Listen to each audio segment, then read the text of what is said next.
Face TV. Muswobi.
Wasila go de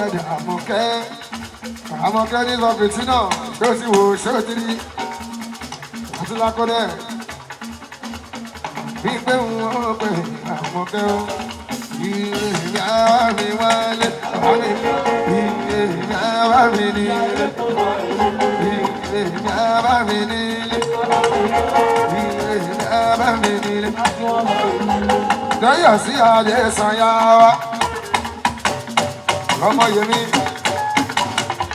bẹ̀rẹ̀ sí adé sọ̀yà ojú àti pẹ́ ẹ̀jẹ̀ aláwọ̀ máa ní ìgbà tó yó Olùkẹ́ kó má máa wọlé o ìṣeun olùkẹ́ dára mọ́lá kó má lè mú kí o. Bọ́sẹ̀dé ìyá ọkọ̀ bọ́ǹfìtà mo kí ẹ sí ibẹ̀ Bọ́sẹ̀dé. Àwọn eléyìí actors ni mo kí o Àlàó mi Súlè Dégúnlé. Àwọn náà máa ń dẹ̀rín kò ṣónú. Àwọn náà máa ń dẹ̀rín kò ṣónú.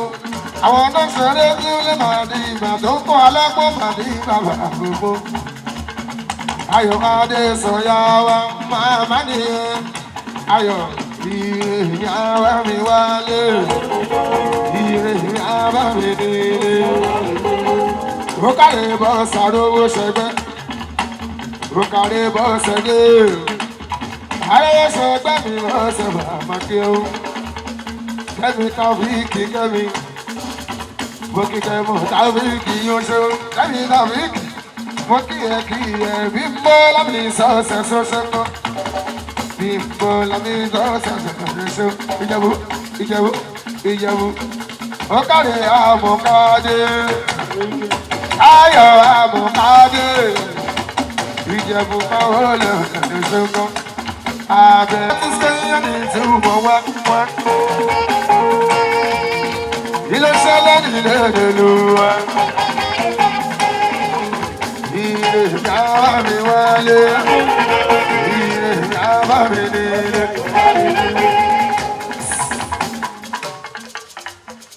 Àròkì bébí máa rán. Rókè ọ̀ṣọ́ di oge, mo recognize presence ẹ̀nu ṣe. Rókè odù sọ̀yà kò máa wọlé mọ́. Bùrẹ́kì. Kọ́dẹ̀ máa wọlé mẹ́ra. Rókè odù sọ̀yà wà.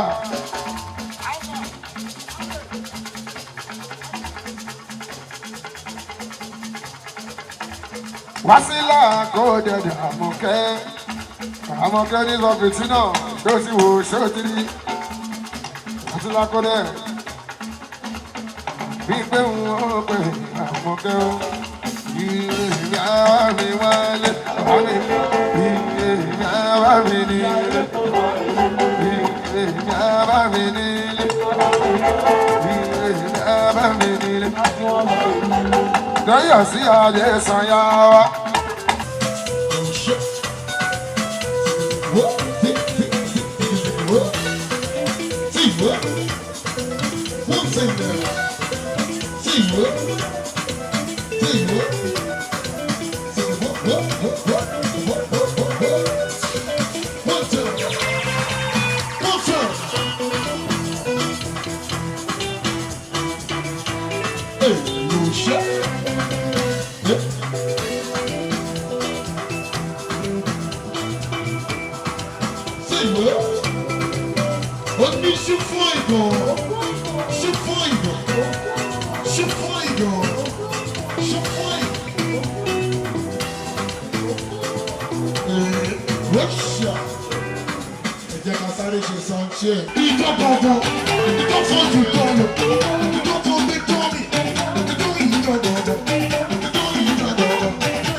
Please subscribe to Face TV Africa and turn the notification on.